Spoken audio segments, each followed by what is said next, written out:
Welcome to my video.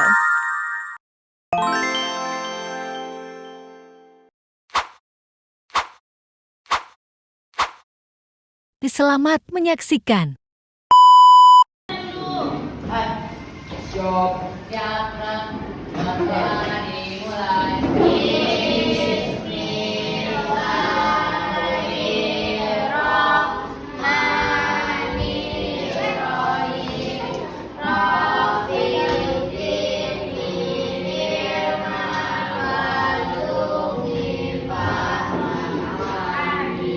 Ucapkan salam. Assalamualaikum warahmatullahi wabarakatuh. Waalaikumsalam warahmatullahi wabarakatuh. Apa kabarnya ini? Alhamdulillah, luar biasa. Allahu Akbar. Gua absen dulu ya. Ya.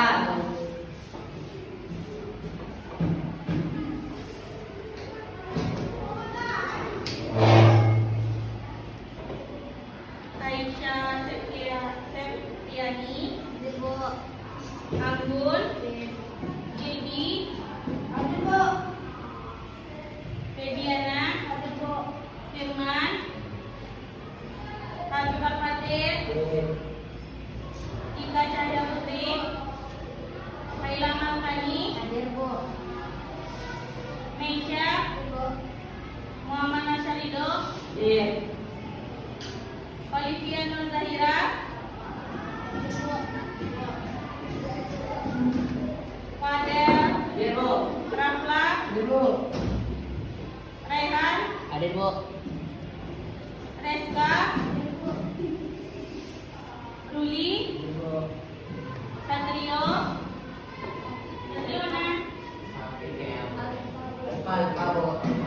Febri Rianto, Rara, Azam.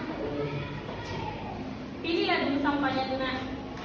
Pilih dulu nak. Mana pilihnya aja. Halaman 50.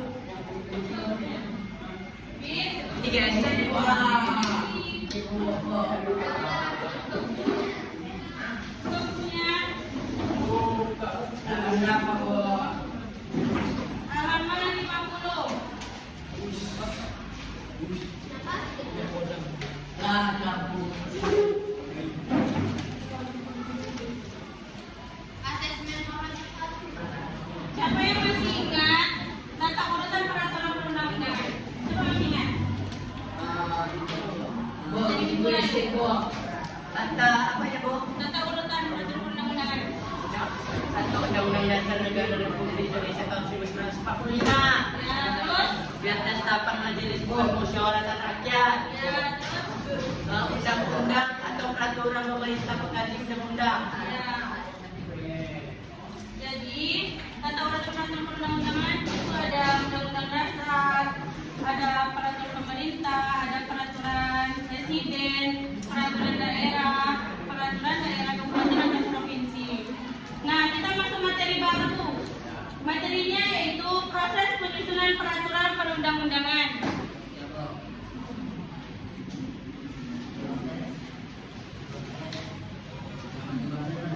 Proses pembentukan peraturan perundang-undangan di Indonesia merupakan suatu mekanisme yang kompleks, terstruktur, mencerminkan sistem yang pemerintah negara. Rangkaian proses ini melibatkan berbagai lembaga negara dan tingkatan pemerintah melalui dari level tertinggi, yaitu undang-undang sehingga peraturan daerah. Untuk dan kebijakan dibentuk oleh diimplementasikan di Indonesia. Nah, yang pertama itu ada Undang-Undang Dasar 1945, yaitu sebagai landasan hukum tertinggi. Yang pertama itu ada inisial perubahannya. Yang pertama itu proses perubahan Undang-Undang 1945 dilalui dengan pengajuan inisiatif oleh minimal 1 sampai 3 anggota MPR. Saat ini melibatkan diskusi intensif dan kajian mendalam tentang agensi dan dampak perubahan yang diusulkan. Nah, selanjutnya yaitu ada rapat pembahasan. Di sini setelah inisiasi diadakan rapat pembahasan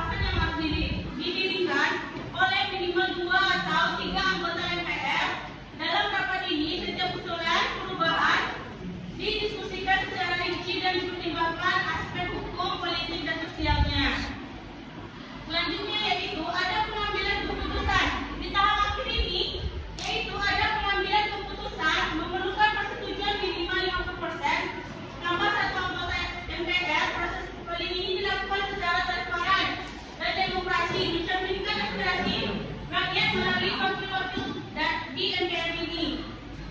Nah, sampai sini ada yang mau ditanyakan, Nak? Nanti kita lanjut ya. Selanjutnya itu di sini yaitu adalah warisan hukum yang masih berlaku.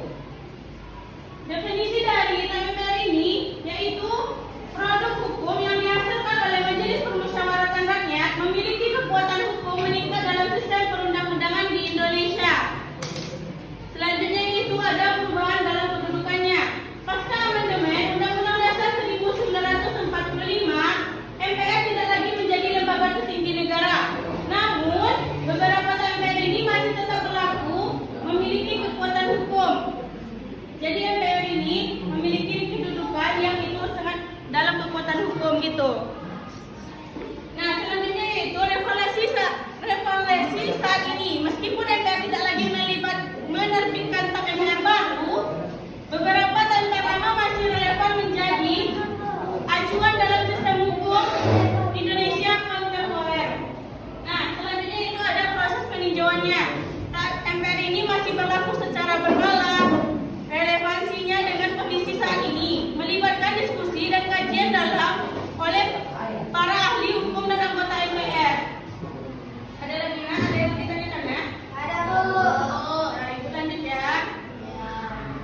Selanjutnya itu ada undang-undang proses legislasi oleh DPR. Yaitu yang pertama pengajuan RUU.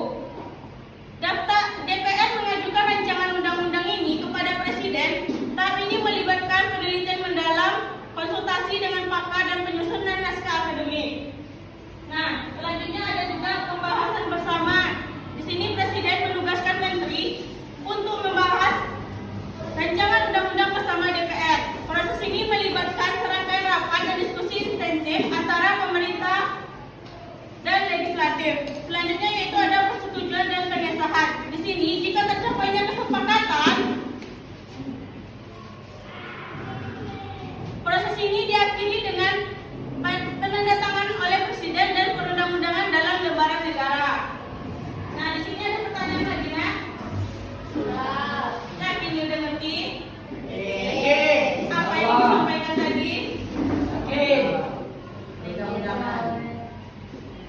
Tetap undang-undang sebagai dasar hukum tertinggi. Ya. Nah, itu lanjut ya. Peran DPD dalam pembentukan undang-undang. Yang pertama itu ada pengajuan rancangan undang-undang oleh DPD. DPD itu apa, Nak? Dewan Perwakilan Daerah. Mengajukan rancangan undang-undang terkait otonomi daerah, hubungan pusat dari daerah, pembentukan dan pemekaran serta pembangunan daerah, pengelolaan sumber daya dan sumber daya ekonomi lainnya serta perimbangan keuangan pusat dan daerah kepada DPR. Nah, yang kedua yaitu ada pembahasan di DPR. Pembahasan di sini diajukan oleh DPD, melibatkan komisi-komisi terkait pertimbangan masukan dari berbagai pihak, termasuk perwakilan daerah dan pakar hukum. Di sini terdapat juga pakar hukum dalam DPR ini. Selanjutnya yaitu ada pengajuan ke Presiden. Setelah disetujui oleh DPR, rancangan undang-undang tersebut diajukan lagi kepada Presiden untuk mendapatkan persetujuan final dan pengesahan menjadi undang-undang. Jadi disetujukan lagi oleh Presiden. Nah, selanjutnya ada lagi pertanyaan. Ada, Bu. Lanjut, Bu. Mengerti semua kayaknya dia. Ya, Pak. Selanjutnya yaitu ada peraturan pemerintah pengganti undang-undang. Sini definisi dan fungsi dari peraturan perundang-undangan ini yaitu peraturan yang ditetapkan oleh Presiden dalam keadaan genting yang memaksa. Peraturan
Selanjutnya yaitu ada peraturan presiden atau Perpres.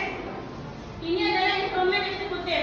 Yang pertama yaitu Perpres. Peraturan presiden ini berfungsi sebagai instrumen hukum yang ditetapkan oleh presiden menjalankan pemerintah yang lebih tinggi dalam rangka menyelenggarakan kekuasaan pemerintah. Jadi, apa tadi fungsi Perpresnya? Instrumen hukum sebagai instrumen hukum Ya, yang betul. presiden. Nah, selanjutnya itu ada proses penyusunan. Penyusunan Perpres melibatkan pembentukan panitia agar kementerian yang bertugas menyusun draft melakukan harmonisasi dan memfinalisasi naskah Perpresnya. Selanjutnya yaitu ada pengesahan dan implementasi. Setelah melalui proses pembahasan dan penyempurnaan, Perpres disahkan oleh presiden dan diundangkan dalam berita dan kemudian diimplementasikan oleh instansi yang terkait. Ada pertanyaan di sini, nak? Dalam bicara. Sini ada peraturan daerah yaitu sebagai otonomi dalam regulasi. Yang pertama itu inisiasi Perda. Peraturan daerah dapat diinisiasikan oleh DPRD atau kepala daerah atau gubernur atau bupati atau wali kota. Proses ini dilalui dengan penyusunan naskah akademik dan draft Perda. Selanjutnya itu ada pembahasan. Draft Perda dibahas bersama antara DPRD untuk kepala daerah dan kepala daerah. Tahap ini melibatkan diskusi intensif agar pendapat negara masyarakat dan menyempurnakan naskah.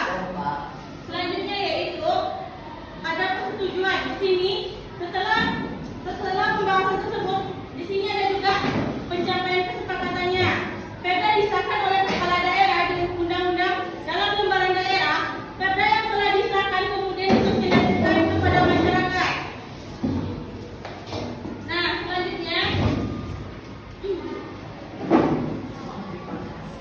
Nah, selanjutnya itu ada evaluasi.